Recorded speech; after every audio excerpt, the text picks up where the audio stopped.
So I quickly want to show you Charles Street before I get onto Fargate and show you the cycle lane nonsense, because I've had a freedom of information back from the council and I just can't believe it.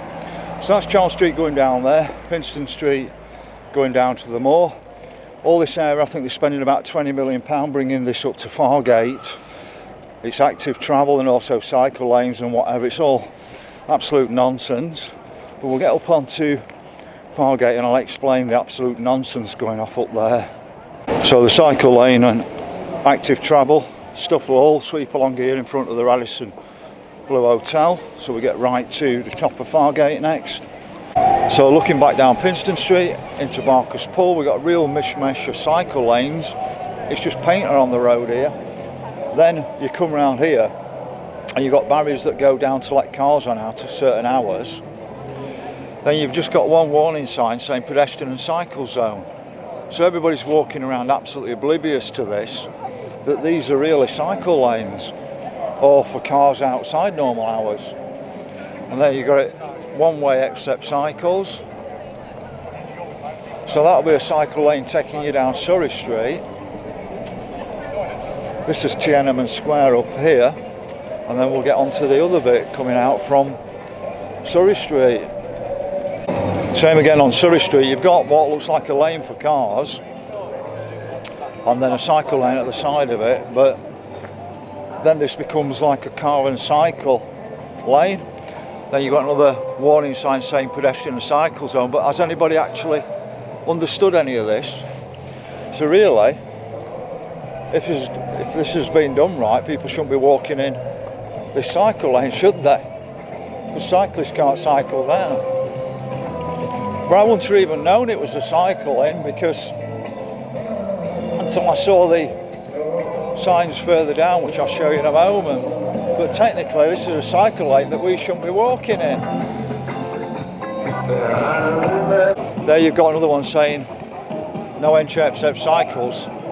So cars at some stage will be able to come up here out to normal hours. Then it says one way except cycles. But on the freedom of information request, which I'll put in the actual description, you can actually read the response from the council saying that they won't be warning people, there won't be zebra crossings across this cycle lane, there'll just be different coloured paving. That was absolutely horrendous back there. So we've got three bins here, there's 4 lots of them. They'll be used by shops and residents around here, but they're waiting for the lifting equipment, the vehicles, and also the training. But just carrying on down here, technically I'm walking in the middle of a cycle lane, it's crazy. And I'll just show you how you'll know that it's a place to cross. So these are your crossing points, they're not zebra crossings, they're just different coloured paving slabs. None of this is in the highway code, is it? And you can see the response from the council. I think they're absolutely crazy, these people. When we talk about health and safety and then they do stuff like this. But if you go in some towns, if you actually cycle on a pedestrian area, you get a £50 automatic ticket from them. So it just goes against it. How do people know one way or the other? But we're still waiting for these concrete blocks to go. I mean, it just looks unsightly, as you can see.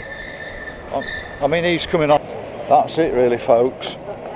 It's just absolute madness. You've got more signs here. Pedestrian and cycle zone. I